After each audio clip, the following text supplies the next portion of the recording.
Guys, nostalgia travel and food ബ്ലോഗിൻ്റെ പുതിയ വീഡിയോയിലേക്ക് ഏവർക്കും സ്വാഗതം.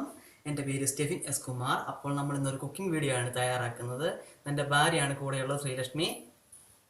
ഹലോ.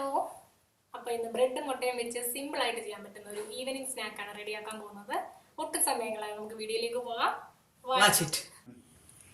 അപ്പോൾ ഇതുണ്ടാക്കാൻ നമുക്ക് വേണ്ടത് ബ്രെഡ് 3 കഷ്ണം, മുട്ട 2 എണ്ണം, ഉപ്പ്, കുരുമുളക് പൊടിച്ചത്, ഇഞ്ചി വെളുത്തുള്ളി പേസ്റ്റ്, കറിവേപ്പില അല്ലെങ്കിൽ മല്ലിയില നമുക്ക് ഉപയോഗിക്കാം നിങ്ങളുടെ ഇഷ്ടം അനുസരിച്ച്, ഗരം മസാല 1/2 ടീസ്പൂൺ, പിന്നെ ഇത് വറക്കാനുള്ള എണ്ണ. ഇത്രയാണ് നമുക്ക് വേണ്ടത്. പിന്നെ ഇതെങ്ങനെയാണ് ഉണ്ടാക്കുന്നതെന്ന് നോക്കാം. ആദ്യം തന്നെ നമ്മൾ ഈ ബ്രെഡ് എടുത്ത് വെച്ചിട്ടുണ്ടല്ലോ, അത് സ്ലൈസ് ആക്കണം. 3 സ്ലൈസ് ആക്കി എടുക്കണം ഒരു പീസ്. ഒരു മീഡിയം വലുപ്പമുള്ള ബ്രെഡാണ് എടുത്തേക്കുന്നത്. നമുക്കിത് 3 ആയിട്ട് മുറിക്കാം. പൊടിഞ്ഞു പോകാതെ, മാക്സിമം പൊടിഞ്ഞു പോകാതെ തന്നെ ഇതിങ്ങനെ മുറിച്ചെടുക്കണം.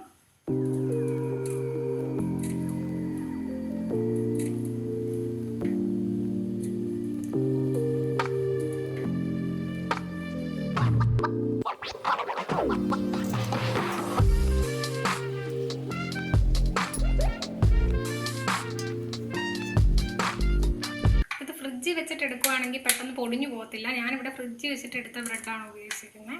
അല്ലാത്ത ബ്രെഡ് എടുത്താലും കുഴപ്പമില്ല, പക്ഷെ അത് പൊടിഞ്ഞു പോകാതെ നമ്മൾ നോക്കണം. അപ്പം നമ്മൾ ബ്രെഡ് കട്ട് ചെയ്ത് വെച്ചിട്ടുണ്ട്. ഇനി നമ്മൾ 2 മുട്ടയാണ് ഇതിൽ ചേർക്കാനുള്ളത്. അപ്പം അത് പൊട്ടിക്കാം.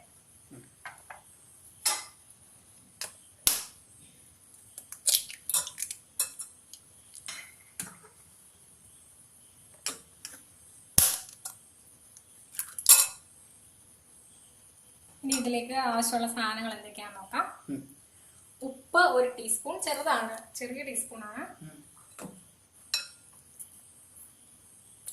കുരുമുളക് പൊടിച്ചത്, അതിപ്പം ഇല്ലെങ്കിൽ വറ്റൽമുളക് ഫ്ലേക്സ് അത് ചേർത്താലും മതി. ഞാൻ ഇവിടെ കുരുമുളക് പൊടിച്ചതാണ് എടുത്തേക്കുന്നത്.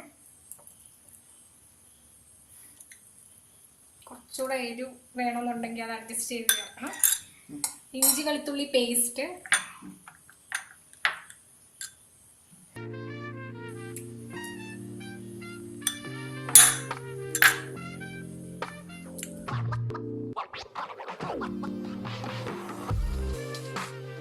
കറിവേപ്പില,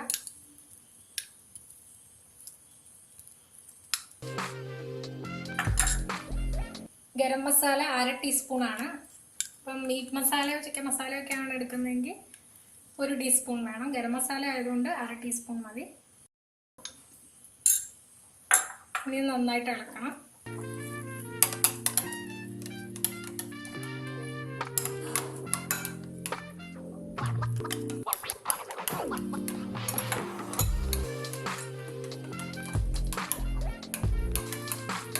നന്നായിട്ട് ഇളക്കി യോജിപ്പിച്ച് അപ്പം ഇതിൽ മുക്കിയിട്ട് വേണം നമുക്ക് ബ്രെഡ് പൊരിച്ചെടുക്കാനായിട്ട്.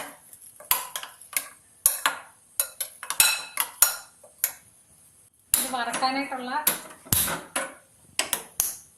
ചീനിച്ചട്ടി വെക്കുവാണ്. എണ്ണ ആവശ്യത്തിന് ഒഴിച്ചു കൊടുക്കാം. അപ്പം ബ്രെഡ് ഒത്തിരി നമുക്ക് അതിന് മുരിയാൻ ഒത്തിരി എണ്ണ വേണ്ട. അപ്പം കുറച്ച് എണ്ണ എടുത്താൽ മതി. ഒരുപാട് സമയവും വേണ്ട, ഉള്ളിൽ കട്ടിയില്ലാത്തതുകൊണ്ട്.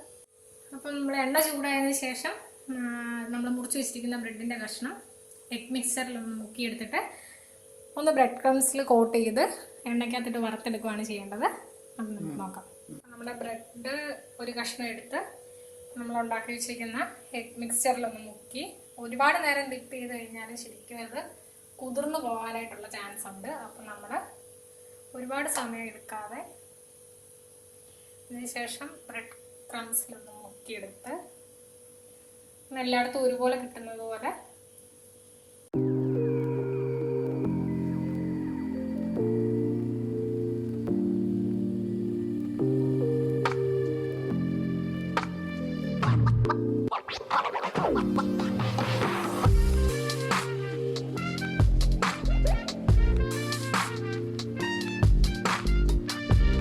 നമുക്ക് എണ്ണയ്ക്കകത്തൊക്കെ ഇട്ട് കൊടുക്കാം.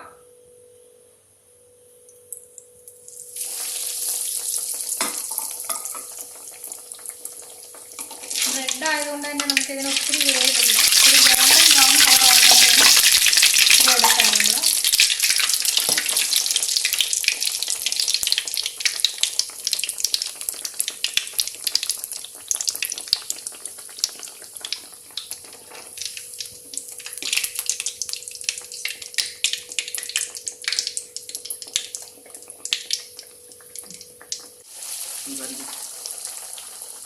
രണ്ടെണ്ണം വെച്ചാണ് ചെയ്തേക്കുന്നത്.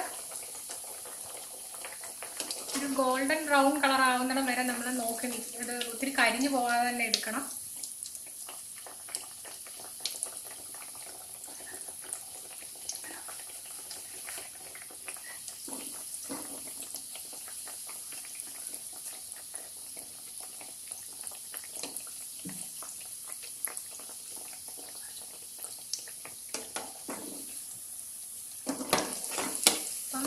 വൈകുന്നേരമൊക്കെ നമുക്ക് ചായയുടെ കൂടെ സിമ്പിളായിട്ട് ചെയ്യാൻ പറ്റുന്ന ഒരു സംഭവമാണിത്.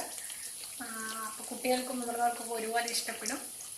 നിങ്ങൾക്ക് സിമ്പിളായിട്ട് ചെയ്യാൻ പറ്റുന്നത് കൊണ്ട് തന്നെ നിങ്ങളെല്ലാവരും ഇത് ട്രൈ ചെയ്യണം. നിങ്ങൾക്ക് ഇത് ഇഷ്ടമായെങ്കിൽ ഉറപ്പായിട്ടും കമൻറ്റ് ചെയ്യുക. നിങ്ങൾക്ക് ഈ ചാനൽ ഇഷ്ടമായെങ്കിൽ ലൈക്ക് ചെയ്യുക, സബ്സ്ക്രൈബ് ചെയ്യുക. അതുപോലെ തന്നെ തൊട്ടടുത്തുള്ള ബെല്ലൈക്കണും കൂടെ അമർത്തിയാൽ ഞങ്ങളിടുന്ന വീഡിയോസിൻ്റെ നോട്ടിഫിക്കേഷൻ നിങ്ങൾക്ക് അപ്പം തന്നെ ലഭിക്കുന്നതാണ്. ഇത് മൊരിഞ്ഞ് വന്നിട്ടുണ്ട്. ഈ ഒരു കളർ ആകുമ്പോഴത്തേനും നമുക്കിത് എടുക്കാം. ഒത്തിരി കരിഞ്ഞു പോകാതെ ഗോൾഡൻ ബ്രൗൺ കളർ ആയിട്ടുണ്ട്. ഇപ്പോൾ